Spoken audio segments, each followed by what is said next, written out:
Hello, it's the A to Z podcast. Zach Jackson, Andre Knott, at Akron Jackson, at Dre Knott on most of your favorite social media platforms. A to Z podcast.com, facebook.com/A to Z podcast.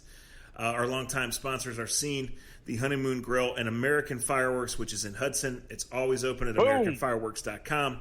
And right after we finish recording this, Andre is making his way there to buy a lot of fireworks. I've already been there. Been there. I'll put a picture up when we post this. I already been there. I didn't think you did anything before 10 in the morning. If I don't have to, but I had plans, man. I had to set my week straight. And American Fireworks, you need to go right now. It's the 4th of July.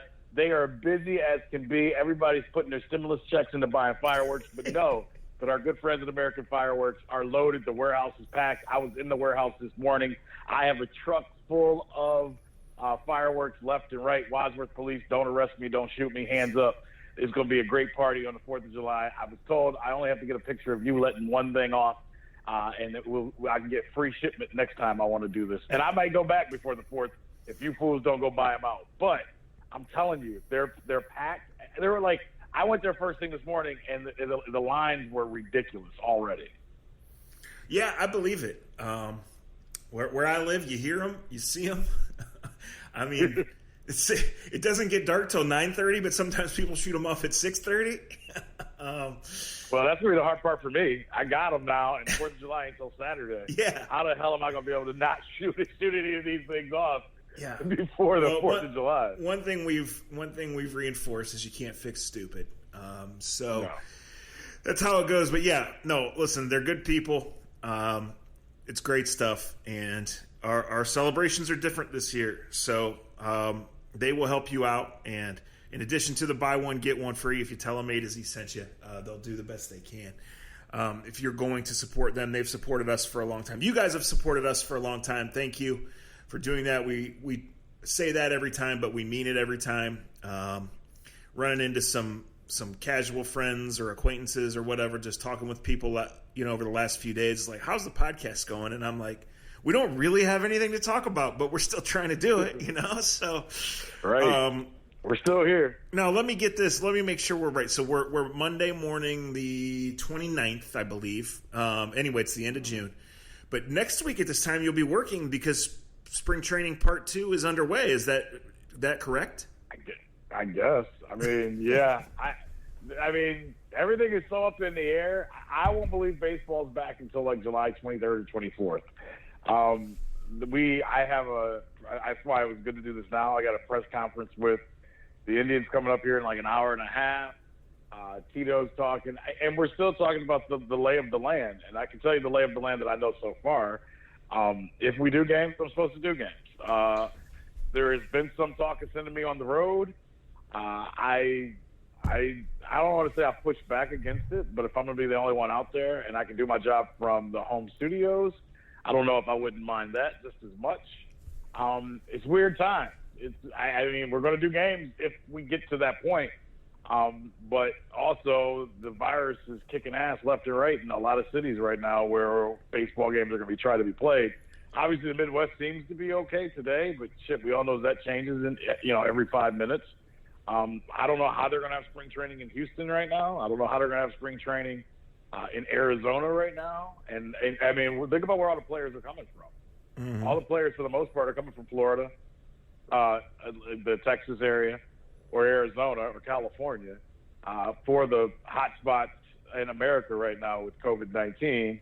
I think it was 6. Well, how many players in the NBA last was it? 16 or 305, I think, came up positive. Yeah, like 3% or like 2%, something like that. Yeah, I think it was 5% actually. I think it was a little higher, but whatever.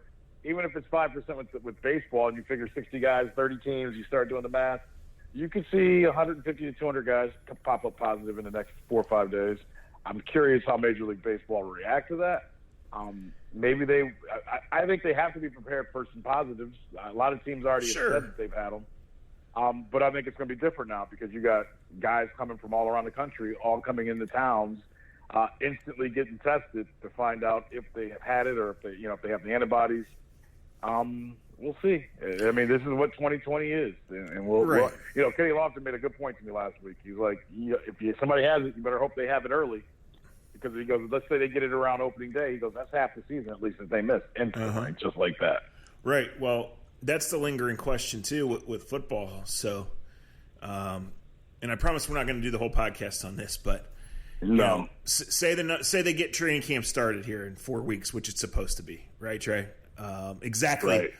29th, exactly the 29th is the first day that the full squad is due to be on the field in Berea and everywhere else. All 32 camps, right, now that the Hall of Fame game has been canceled. So say it's in that 2-3% and it's good and you move on. But now you get to the season and it hits 2 of the 4 in the quarterback room and they're out for 2 weeks. Now the starting quarterback of your Cleveland Browns is Kevin Davidson. Ooh. Who?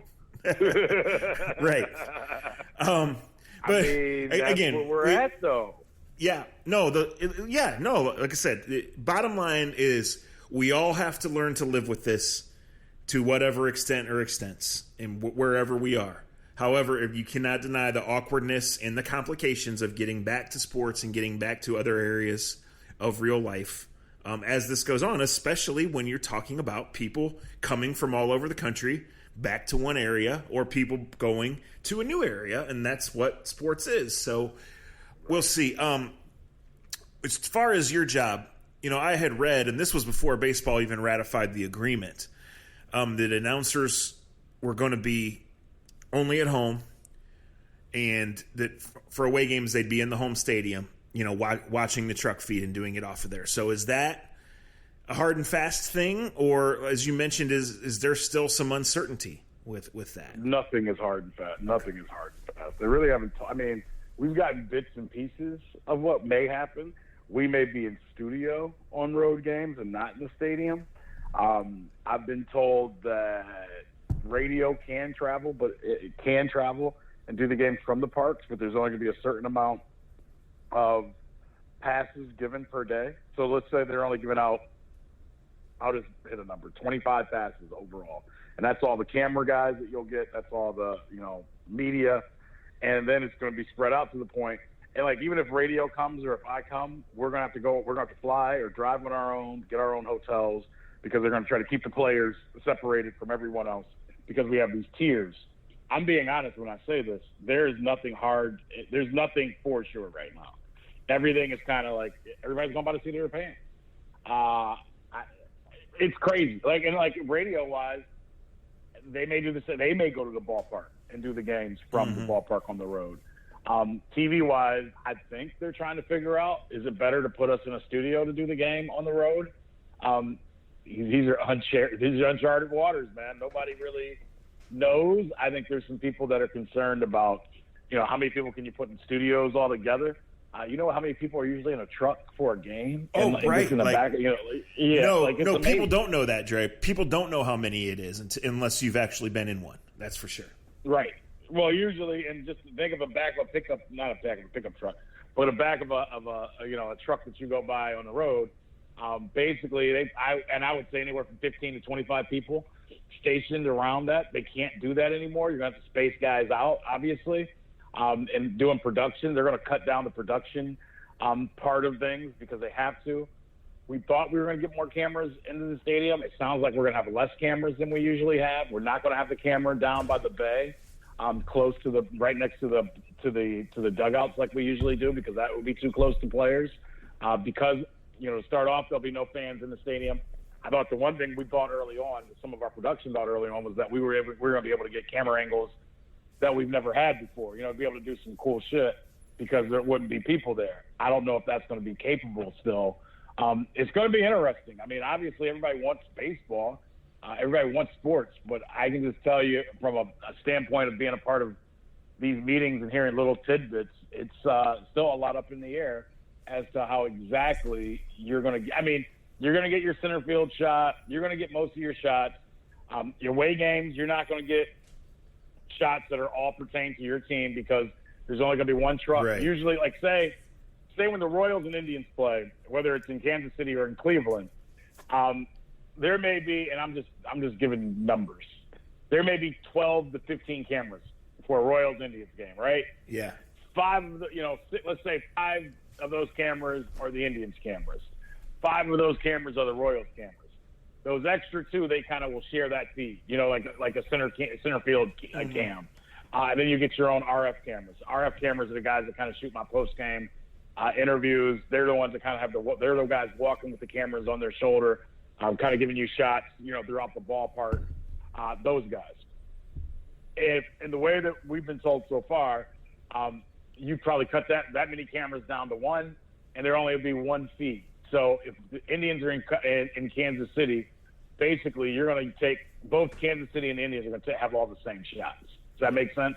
Yeah. There's not going to be cameras just for the Indians. No, I'm glad you said that because I watched the golf for like 5 minutes yesterday, right? And I just happened to sit down at this time, turn the volume on, and they did like a wide shot of the course. I think the weather was rolling in, and Jim Nance said, hey guys, just so you know, we want to shout out our crew who's done a great job out here, and a reminder that we're working at about 50% capacity as far as our camera operators and as far as our people on site that get you these shots or get into place and chase the little white ball around the huge course. And I thought, even as somebody who knows a little bit about this stuff, and only a little bit, I thought, well, that's a great reminder. And I didn't sit there and watch the golf tournament for 4 days, so I don't know, but these are the realities that it's not going to be the same. Right. Yes, it's going to be different. I mean, it's just going to be different. And I think most of it, and watching NASCAR and watching golf so far, I don't think the average fan has been able to notice. That there's way less cameras, there's way less production. I think most of us, I think that's the one thing that I will say. I think most of us, the guys do such a good job, the camera guys and all these producers, that we don't recognize the difference. Obviously, there are going to be some baseball games where you're like, shit, I want to see that other angle. I worry more about the replay guys, because the replay guys, they rely upon our camera angles and our different cameras. And not that that's the biggest thing to worry about in a year like this. But I think people have an appreciation for the production they usually get when they see what they're going to get now. But like I said, watching NASCAR and golf, I haven't noticed that much of a difference. But I know guys that do it for a living have. Sure. And, that's like a lot of things. But it will be interesting because especially, one of the lingering things with basketball, with baseball, with all of them is the older coaches, right? Maybe susceptible to some of this. The older announcers, right? Team trainers to travel with the team. I don't know how old Terry Francona is, but some of his health issues have been well documented, right? You're right. I don't know how old Tom Hamilton is, but he's 154 on the radio. So there's some hurdles here. Yes, absolutely. And everybody wants to work. I know there's already some. Where's the team? Is it a basketball team or a baseball team? There's a team I just heard about today that already came out and said that certain coaches aren't going to come. Yeah. I know the Indians are going to have certain ones that aren't going to be able to come. Well, one thing I heard was with the NBA is there's going to be a strict number of who can be on the bench. And, these coaching staffs are huge, especially when you get down to, such and such assistant or such and such quality control. Right. Everybody has an analytics director now. It's gotten ridiculous in basketball. Yeah, and it probably is an overkill number, but you're talking about somebody that's worked for an organization for years that has a role and makes a significant amount of money and is there every game and now is not going to be there for the games that count, right? Right. It's tough decisions to be made. And I would assume you have to bring your full medical staff too. So you can't cut there. But then there's it's a lot. The NBA came out, got to the stage of putting the schedules out, right? Baseball has the teams have put the rosters out, at least for the most part. Just give everybody a rundown. In the next 60 are going to camp. 48 hours. Right? Yeah, in the next 24, 48 hours, we should have the baseball schedule. It's already been leaked that they're going to start the season with the Nationals and the Yankees, which will be a big, you get Garrett Cole against Strasburg, get 2 guys throwing hard. That's the main thing. Baseball's doing something and trying to do it in a small amount of time that we've watched the NBA do for years. Try to get all these marquee – they're trying to figure out what games will sell to the public. So obviously like Yankees. So you're going to see the Yankees a lot. You probably see the Dodgers on opening night. That's on the 23rd. You're going to see a lot of Red Sox. I'll be interested to see how many games nationally the Indians get. Are the Indians still a TV darling because they have Frankie Lindor? Because every starting pitcher they put out there could damn near be an all-star. I don't know if that sells like the Yankees can sell, like the Nationals can sell now, like the Dodgers. We all know the Red Sox. The Mets will get love because they're in New York. What other team? I'll ask you as a baseball fan, what baseball team do you want to see on the national spotlight or make a big deal about a game? To me, it's all the same. I haven't given that. The one question I wanted to ask you is this. So are we, because there's no fans, are we going to be seeing games start at 11 a.m. and 1 p.m. on random days? Or are teams mostly still going to play at 7 o'clock in their local time zone? That's a good question. They should. Yeah, and you don't want to overdo it because I think we've seen that with the NFL. But, I mean, I think there's a balance between, maybe half the games are there for your local TV and half of them you've got to make that national appeal. We say it all the time. You don't have to be a gambler or a fantasy player, but that's who they're looking for, right? They're still building their brand with their loyal fan. They're doing it in a different way. But things right now that have sizzle are because you can play daily fantasy on them or you can bet on them live. And I think it's 21 states or something where there's live betting legal. So if the Atlanta Braves are playing the Nationals at 11 a.m. on Tuesday, a lot more people are interested in that game, right, than would be if it's played at 7 p.m. on Tuesday and it's only on MASN. Right. I don't know what the plan is. I think this is a great question, and I think it'll be a great study as to doing this. I mean, you see soccer, UEFA, and all these, we get soccer games all times of the day, and I don't hear anybody complain about it, right? I'm not a big soccer fan, but soccer gets watched, and there's no big deal about a soccer game coming on at 1 o'clock on a Tuesday or 11 a.m. on a Wednesday. Mm-hmm. The only thing is with baseball, because of time zones and everything else, I don't see playing 60 games in 66 days, players agreeing to playing at noon on Wednesday and then playing at, playing at 7 o'clock Tuesday, noon on Wednesday. Right. Like they're going to want their time spaced out, and they're going to want it. To me, Zach, there should be a lot more 1 o'clock baseball games.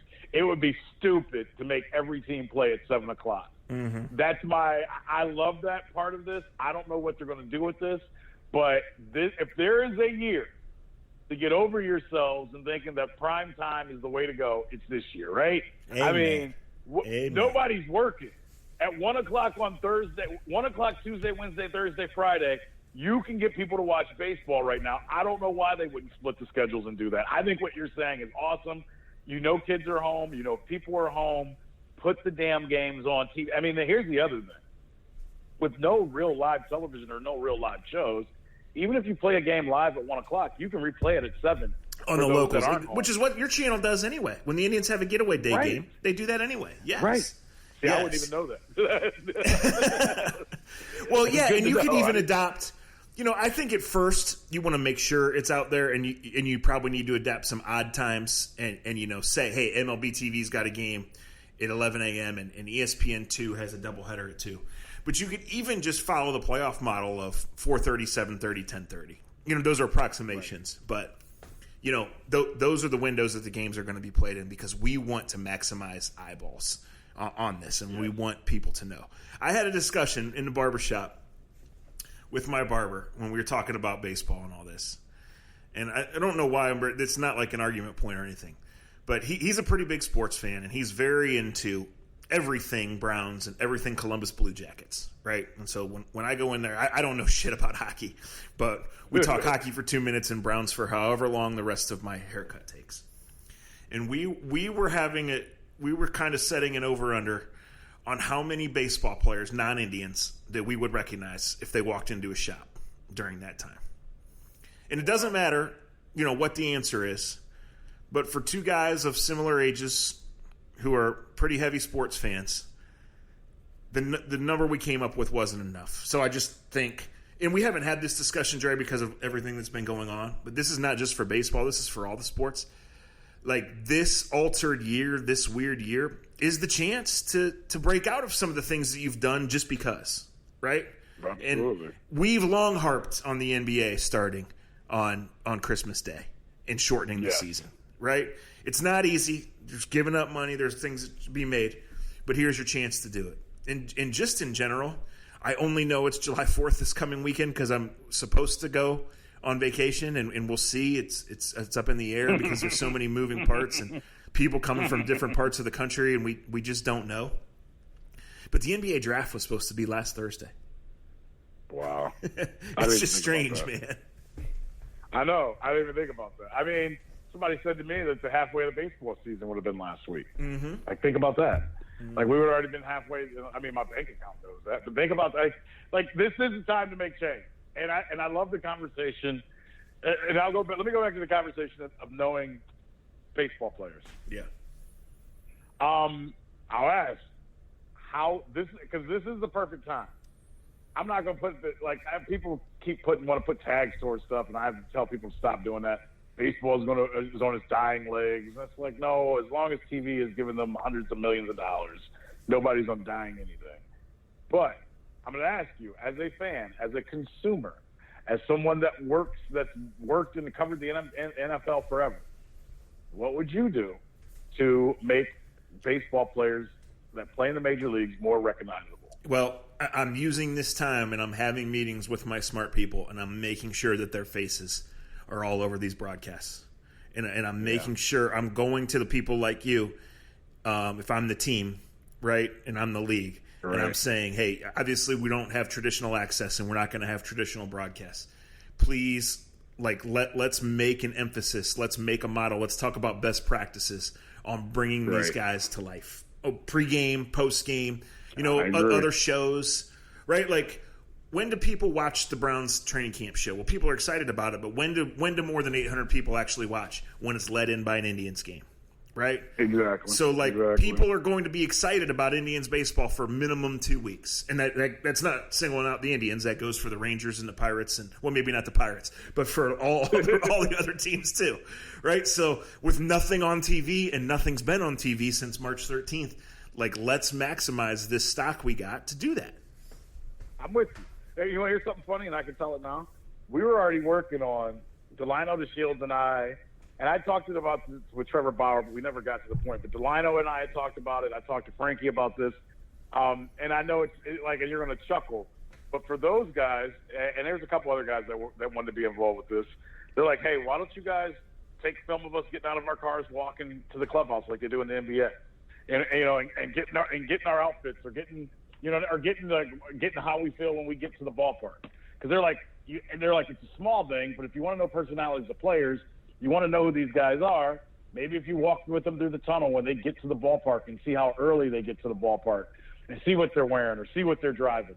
So there are players, and I don't know what that does, and I don't know if that garners the attention of the 45-year-old man.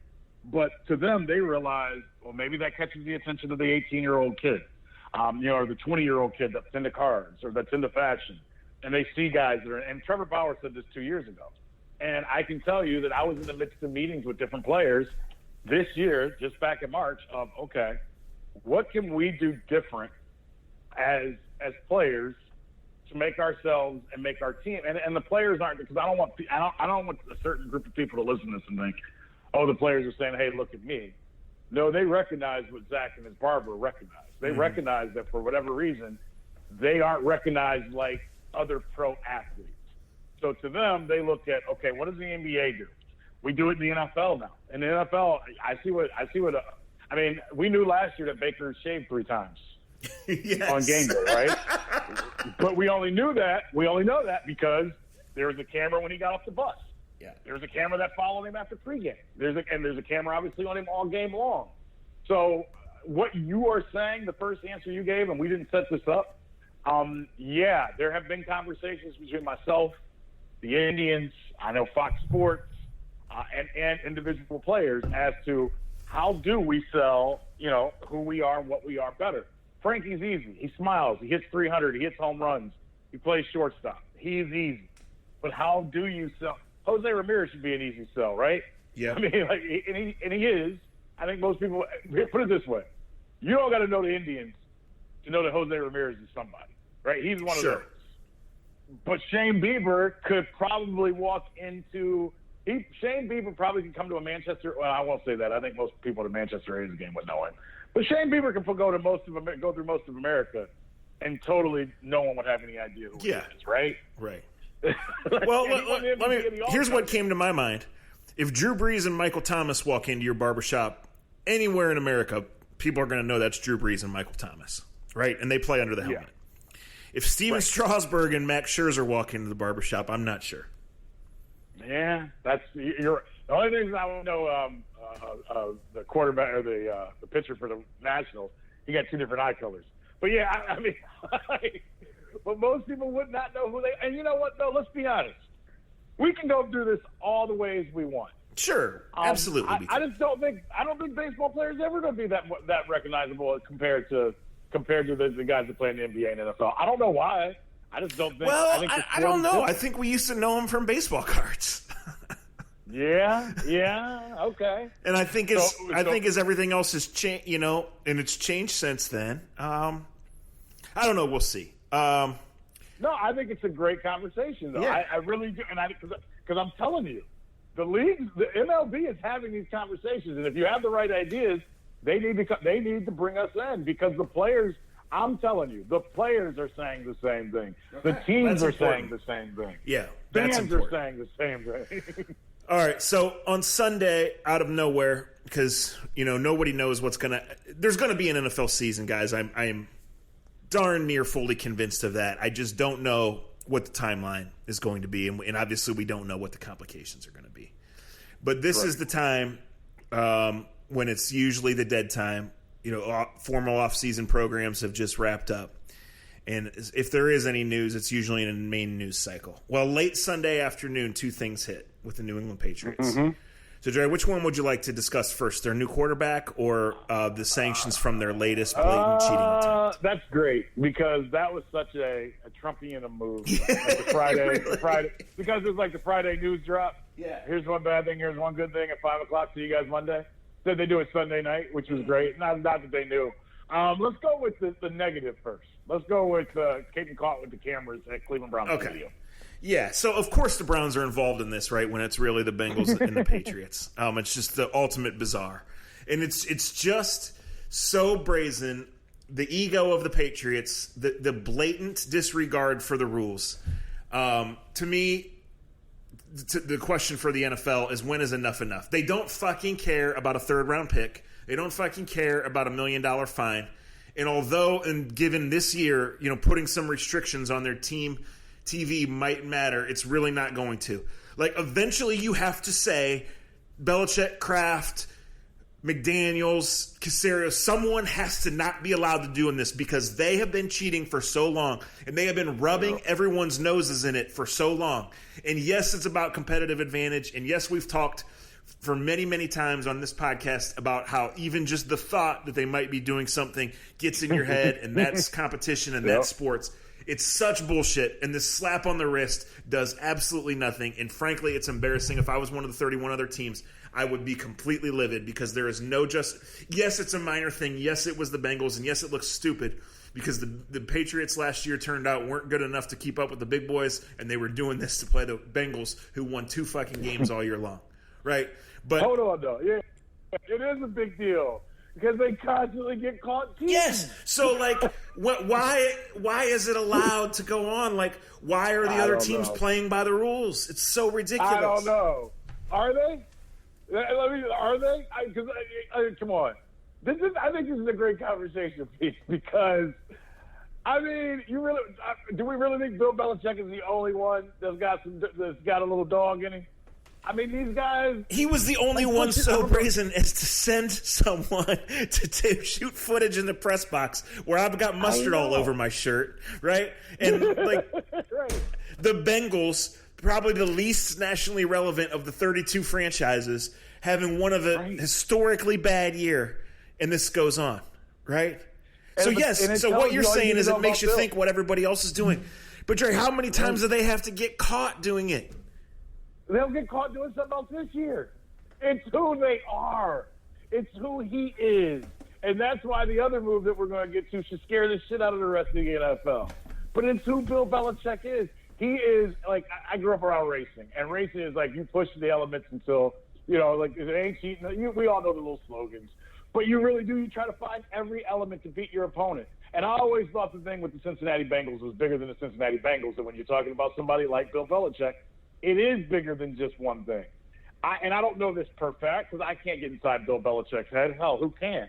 But he wanted to know Zach Taylor's hand signals, it looks like. Did he want to know those hand signals because he wanted to know what the Rams' hand signals may be, or have an idea of kind of like the rhythm of how they call plays and the rhythm of what they do? Bill isn't elementary on this shit. Come on, right? Bill is like thinking way deeper to it than we are.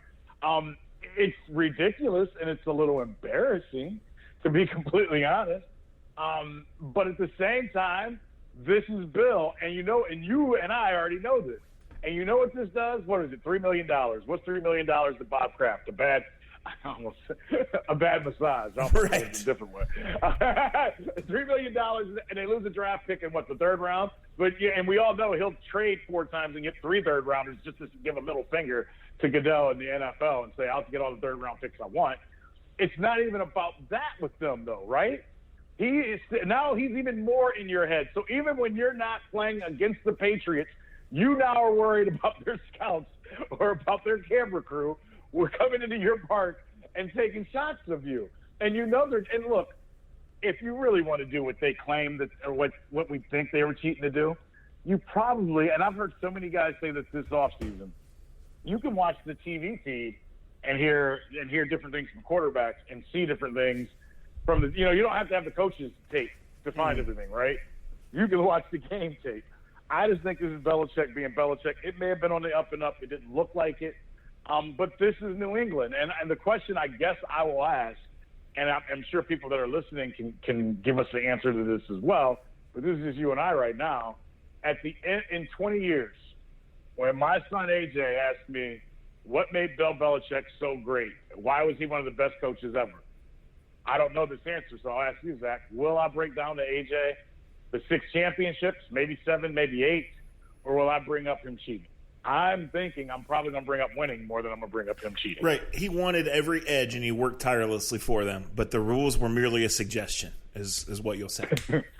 Yeah, there you go. Yeah. The rule, that's perfect. Yeah. That's who he is.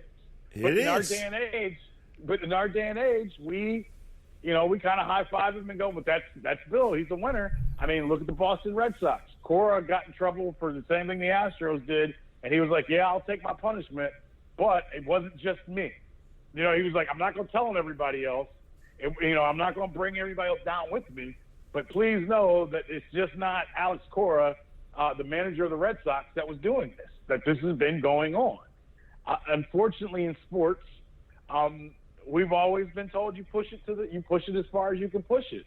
And Belichick has taken that wholeheartedly. And a lot of, I think the baseball one, I mean, because of the pandemic and everything else, we all thought that the conversation of Major League Baseball in 2020 would be the Astros cheating, right? Yeah. I mean, COVID came out of nowhere, and that's not even going to be a story when the season starts. At this point in time, I don't think. But at the same time, I never really could get that mad about the Astros stealing signs. I mean, because I knew they were cheating. But we all and the Astros have that same, and I've said this on this podcast before, going into the Minute Maid, whatever Enron, whatever the hell that stadium is with the railroad tracks in left field, it's just like going to Gillette Stadium in the NFL. Something's not on the up and up, and it gives you one extra thing in the back of your mind you worry about, other than them being really talented on the field. Yeah. No, I don't have a lot to add. As far as them adding Cam Newton. Though. As far as them adding Cam Newton, we talked. This always made sense, and it shook down. And teams treat the quarterback position differently. The whole room, the whole structure, the whole deal. Yep. But I think if you're Bill, and you look, and I'm going to guess they did a physical or they swapped information. This, I know some of the tweets were like, this came together quickly, but I have a hard time believing that, right? Yeah. Part of Cam's game is the mobility and the fact, as we've talked about many times, the guy's bigger than a lot of defensive ends, and he will hammer you. He's quick enough to get around you, and he will hammer you.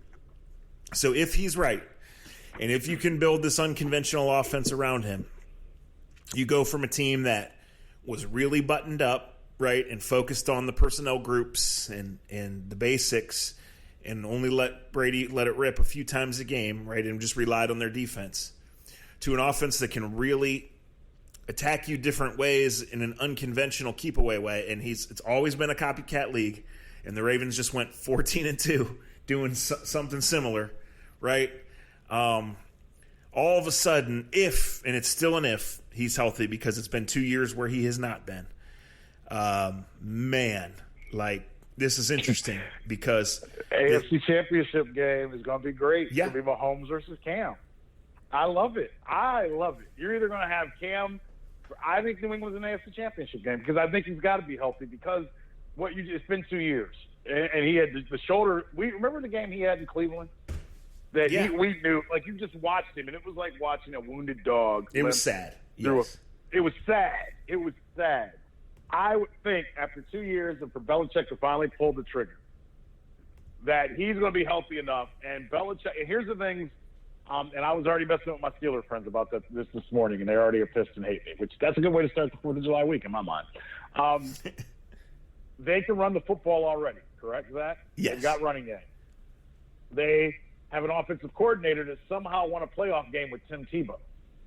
And they're not going to go back and run that Tim Tebow offense because despite how we talk about Cam, is Cam going to complete ever in his life 65% of his passes? No. That's not his game. But I think we have to do something different when it comes to quarterbacks. And I was thinking about this before Cam Newton signed with New England. It has become so traditional a list for us as people, all of us, to grade quarterbacks off of, pass percentage, touchdown interceptions, which is fine. I can go along with that. But at some point in time, and I thought what they did in Baltimore last year kind of proves this. We got to stop putting every quarterback in the same and rating them the same way. At some point in time, we got to find the proficiency of how a guy moves the chains, the proficiency of how a guy gets his team to score. Sure. And so what? So be it if it's running. So be it if it's play action. So be it if it's a rollout quarterback. I think all of us have been so ordained to think you're a good quarterback if you can do a 5-step drop and throw a 10-yard out, right? Or if you can do a 13-yard hook. I think we have to get to the point of the proficiency of a quarterback is he a winner. And when Cam Newton has been healthy, whether you like what happened with him in Auburn, whether you like that he dresses like your aunt, any of that other stuff,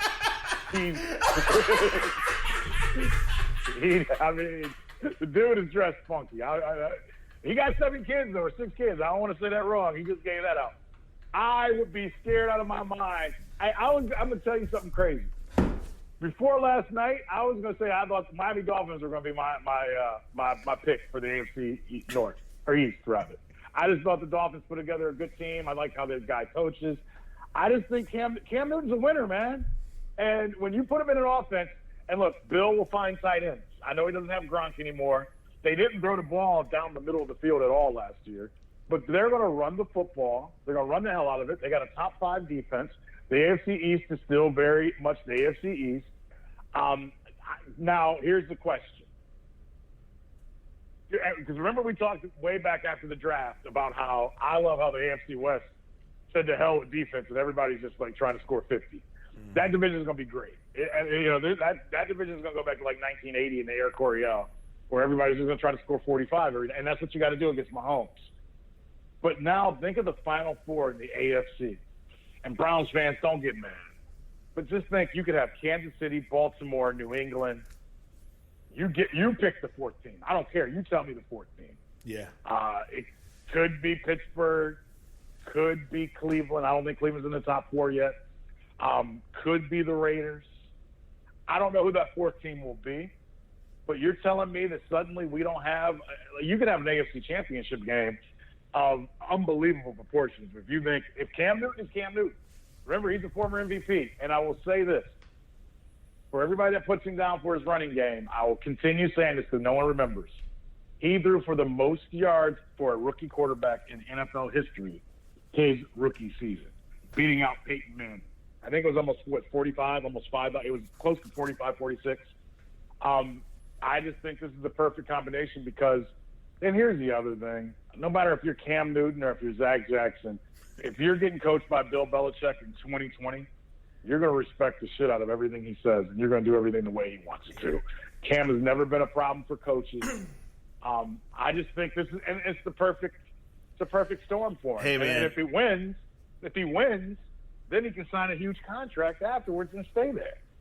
It's Cam's chance. You're right, to make some money and show that he's back, show that it was just the injuries and that he still got it. And we don't know because the big guys break down first, and he's a huge human being, right? And he is 31.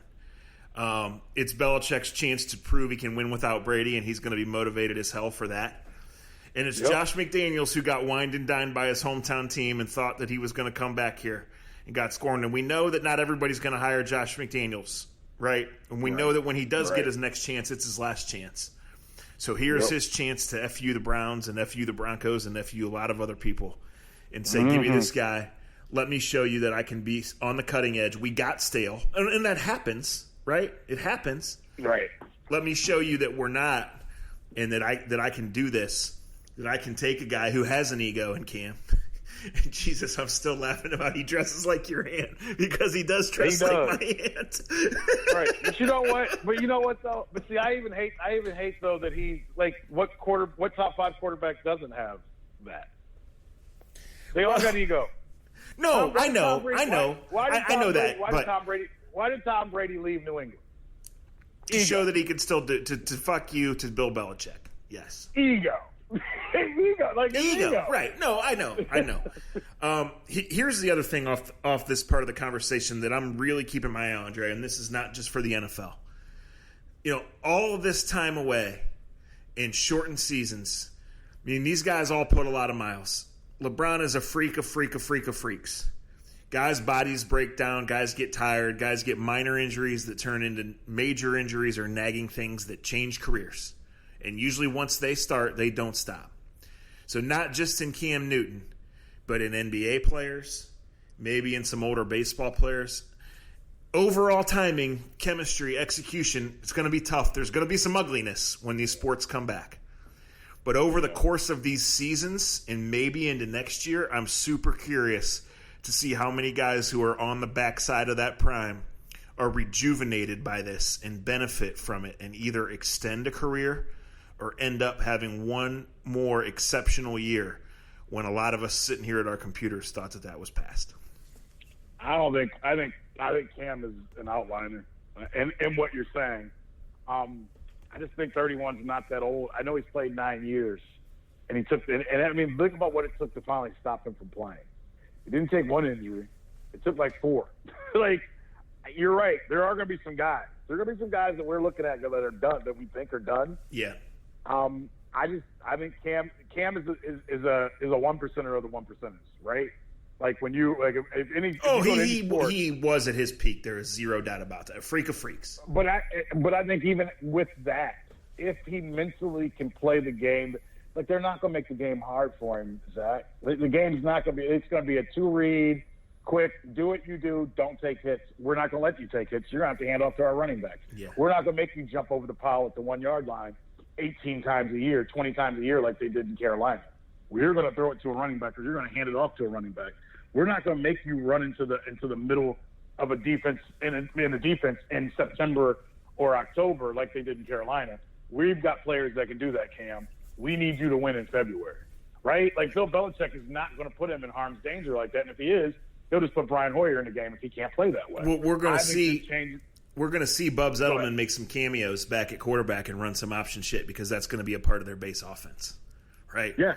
Yeah, you're going to see some 3 tight end formations where it's Cam and a running back, and it's going to be some straight options. And you're right; he's going to be coached to make safer decisions. But I think a part of this is the fact that he's going to have to pull the ball out of the running back's belly and get around and make a play, right? And he's going to get out and turn these no-name tight ends into guys that catch 12 touchdowns because he's going to draw the defense to him, right? And it's going to be going to be super interesting because you're right. The AFC East is the AFC East, but I would think you would, for the incredible dominance and modern era dominance that the Patriots in the AFC East has certainly not been done in the NFL, and it's rarely been replicated in the other sports, and when it hasn't lasted that long. But you look at the Bills were in the playoffs and should have won a playoff game.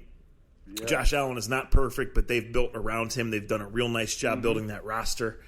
The Jets got delayed last year because Darnold basically had a lost season at age 22. We'll see what happens there. Yeah. I think they have new people in charge. Now that you say that, the East is better than I give it. I think Miami's really good too. Go ahead. Yeah, no, in Miami was willing to see their rebuild through, right? And they still might be a year away, but they went out and spent this offseason like we are not going to get pushed around. We are not going to be the laughing stock. So, we'll see what happens with Fitzpatrick, who can throw for 400 on anybody or throw for 5 picks against anybody until two is ready. What about my boy? You don't think my boy's going to play quarterback early on? I mean, I don't, we don't know where he is health-wise, and he hasn't been in his new facility yet. It's going to be very difficult. So, damn, that's a great point. Great point. Looking way ahead, way ahead, into January.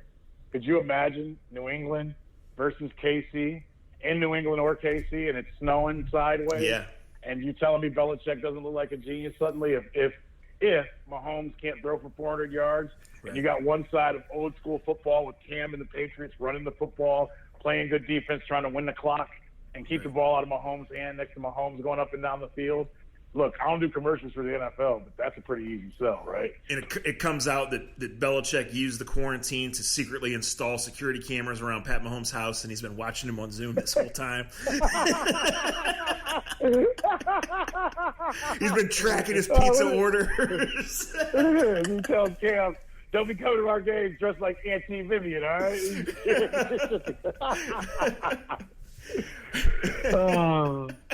NFL season. Yeah, all right, so speaking of Zoom calls, I got to be on one in 7 minutes. So, guys, it is the last couple of days of June. We thank you for sticking with us in this time.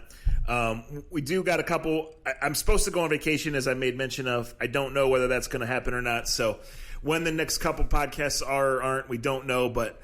We look forward to Dre getting back to work. We look forward to inching closer to some mainstream sports here in America, and we'll just see. I mean, all the answers last week from the NFL, who met with the owners and coaches, from Kevin Stefanski's Zoom call, from the fallout from the Hall of Fame game, which was inevitable. It's we don't know. It's everything's on schedule for now, but we don't know. The sad headline of the weekend is a rookie receiver from Youngstown State, who was going to get a shot with the Cardinals, got an OVI after driving his car into Lake Erie at Put-in-Bay. If you're a longtime listener to this podcast, we've been telling you for a long time that 2 things are undefeated, and we stand by those 2 things. But if you look at pictures now and you go back over the years, Put-in-Bay, Dre, is pretty freaking close to being that 3rd thing that's undefeated. Well, Put-in-Bay's got 2 of the things that are undefeated in life, usually. Yeah. All the pictures I saw from Put-in-Bay this weekend, I saw a bunch of older people saying F it, getting in the water, and they had the other thing there. Oh, so, yeah. Yeah. So them 2 rules, they're pretty steady, people. They're pretty steady. That wasn't the hardest one for me. Our world is still the hardest news story for me. What that dude did, and God bless him, I'm not mad at. I'm mad at him because it's a stupid mistake and it's dumb.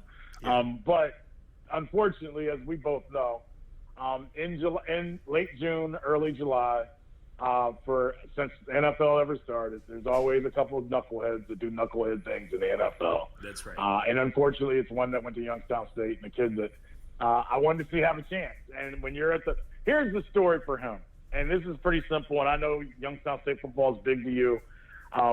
When we talk to kids, a guy like that only has so many opportunities to make an NFL roster. He's on a team with 2 of the best receivers in NFL. The history of the NFL.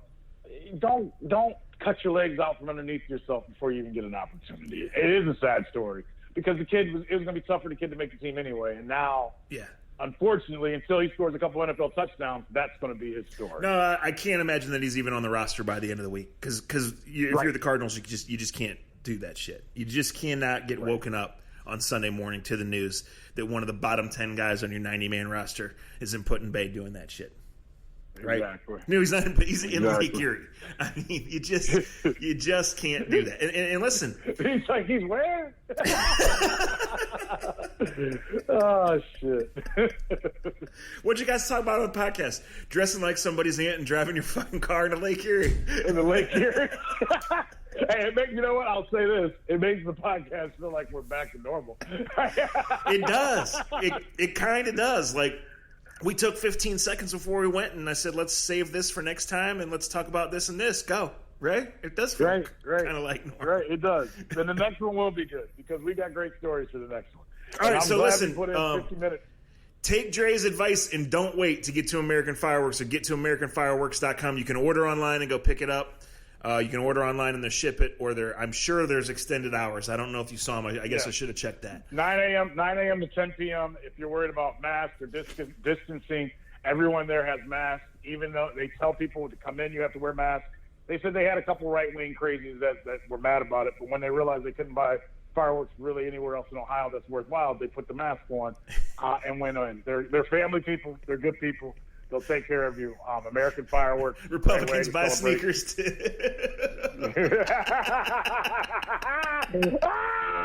You gotta stop, man. Oh shit! I can't take it no more. Republicans buy fireworks too. We all buy fireworks.